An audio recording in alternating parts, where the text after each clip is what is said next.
duda alguna, la marca Rolex es sinónimo de lujo y prestigio, y la persona que tenga uno en su muñeca significa que ha trabajado arduamente para conseguirlo, ya que son bastante caros. Pero para poder entender un poco cómo la marca ha crecido a través del tiempo, es necesario conocer la historia de quién fue su fundador, Hans Wilsdorf. Todo en Rolex lleva el sello de un ser humano excepcional, Hans Wilsdorf. El fundador de Rolex no solo fue un empresario visionario cuya multitud de invenciones cambió el mundo, fue un altruista que ha dejado una huella más allá del arte relojero, y todo gracias a su espíritu filantrópico perdurable. Hans Wilsdorf nació en Baviera el 22 de marzo de 1881.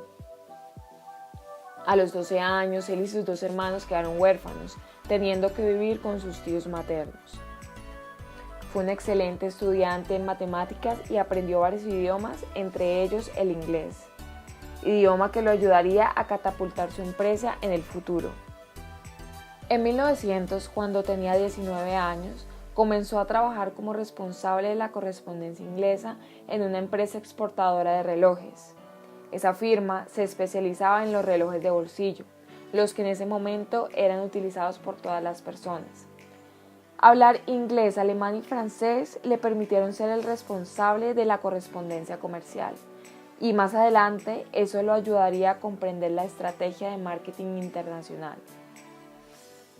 También fue el encargado de la revisión de varios cientos de relojes diariamente y supervisar su precisión.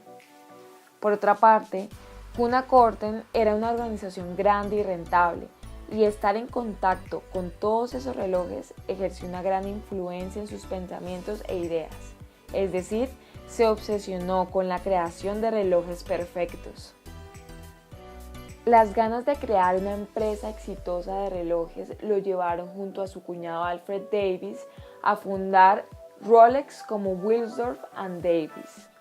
La compañía fue establecida en la ciudad de Londres con un modesto capital a su disposición. Su actividad principal fue la importación de movimientos suizos a Inglaterra. Esos movimientos se montaban en cajas de calidad y los productos finales se vendían a los joyeros. En el interior de las cajas de los primeros relojes se podía encontrar el sello con las insignias W y D.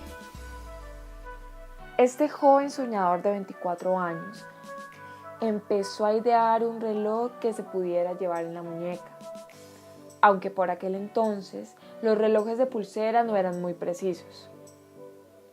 Hans Wilsdorf tuvo el presentimiento de que podrían llegar a ser, además de elegantes, fiables. Había tanto por hacer que se puede decir que comenzó desde cero.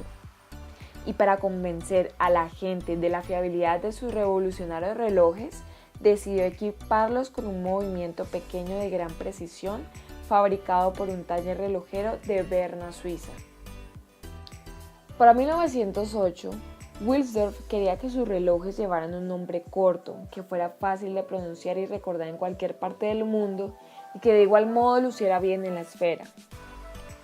Él afirmaba lo siguiente: probé combinar las letras del alfabeto de todas las maneras posibles.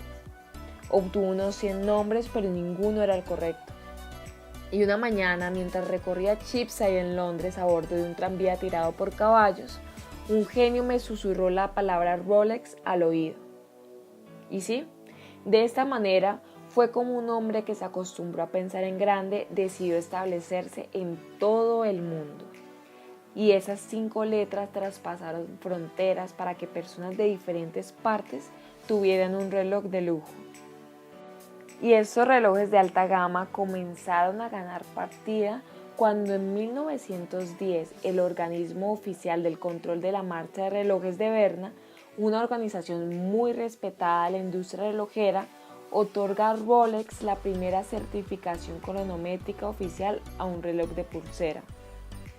Y nuevamente 4 años más tarde, el 15 de julio de 1914, el Observatorio de Kew en Gran Bretaña otorgó a un reloj de pulsera Rolex un certificado de alta precisión, que hasta el momento solo se entregaban a los cronómetros marinos. Se sabe que la empresa se fundó en Londres, Inglaterra, pero en el año 1919 la empresa se mudó a Ginebra, Suiza. Cambió su nombre a Rolex Watch Company para finalmente consolidarse como Rolex SA. Hoy por hoy se considera una empresa enteramente suiza. Y con las crecientes invenciones, en 1926 Rolex marcó un importante hito con la creación del primer reloj hermético al polvo y al agua, bautizado con el nombre Oyster. Estaba equipado con una caja sellada herméticamente que garantizaba la protección óptima del movimiento. Y son esos momentos de innovación y creación en donde nos debemos preguntar cómo es que la marca logra posicionarse a través del tiempo.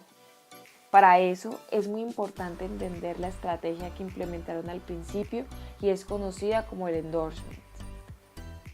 Es este tipo de publicidad en donde las personas reconocidas portan los productos para que los demás las asocien con esa persona famosa.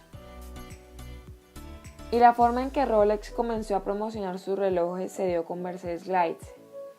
Y como una cosa es afirmar que un Oyster es resistente al agua y la otra es probarlo, Waldorf vio la oportunidad con esta joven que había cruzado una vez el Canal de la Mancha y le ofreció llevar uno de sus Oyster con ella durante el recorrido. Fue así como en 1927 un Rolex Oyster atravesó el Canal de la Mancha en el cuello de la nadadora inglesa Mercedes Glide. La travesía duró más de 10 horas y una vez finalizada el reloj seguía funcionando perfectamente. Rolex apuntaba a promocionar sus relojes en cuestiones de actividades deportivas y de alto riesgo. De esta forma, las ventas comenzaron a aumentar exponencialmente. Y para el año de 1993, la primera misión que sobrevoló el Everest estaba equipado con relojes Rolex Oyster. Los integrantes del equipo manifestaron su total satisfacción con el funcionamiento de los relojes. Y así fue como Rolex encontró la mejor manera de probar, mejorar y exhibir el Oyster en diferentes sectores. Para Rolex, el deporte, la aviación, el automovilismo y las expediciones fueron laboratorios vivientes para probar los innumerables atributos técnicos de sus relojes. Rolex tuvo la oportunidad de viajar en los años 30 junto a Sir Malcolm Campbell, uno de los pilotos más rápidos del mundo. Y el 4 de septiembre de 1935 en Bonneville Salt Flats, Utah, estableció un récord de velocidad terrestre de 300 millas por hora, al volante de su Bluebird y con un Rolex en la muñeca. Entre 1924 y 1935, Sir Malcolm batió el récord mundial de velocidad 9 veces, incluyendo 5 veces en Daytona Beach, Florida. Y como a Rolex le gustaba apuntar a las actividades extremas, para el año de 1953 se realizó la expedición encabezada por Sir John Hunt, durante la cual Sir Edmund Hillary y Tenzing Norgay alcanzaron la cima del Monte Everest, la cual estaba equipada con relojes Oyster Perpetual.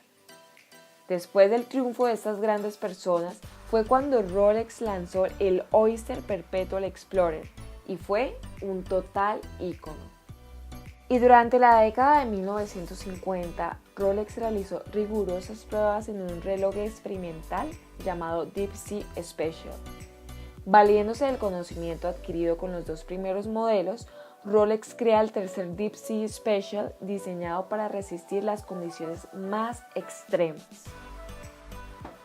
En 1960, el Trieste, que fue el submarino experimental de la Marina estadounidense, se sumergió con éxito en las fosas de las Marianas, la depresión más profunda de la superficie de la Tierra conocida por el hombre, con el teniente Don Walsh al timón y acompañado por Jack Spickert. El Trieste llevó a cabo una hazaña tan asombrosa que los límites de la exploración submarina de aquel entonces comenzaron a crecer, y junto al submarino iba un Rolex acompañándolo.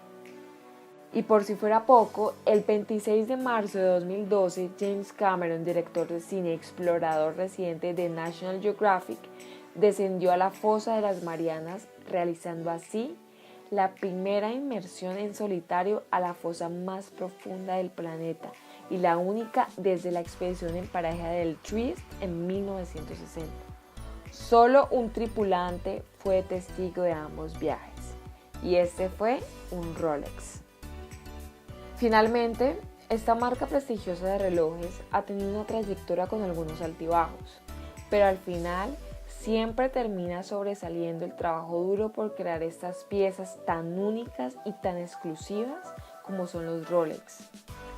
El ingenio, las ideas sofisticadas, la astucia y las grandes estrategias que tuvo Hans Wilsdorf han llevado a que estas piezas estén por encima de otras marcas y que a lo largo del tiempo se asocian sus relojes con prestigio y lujo.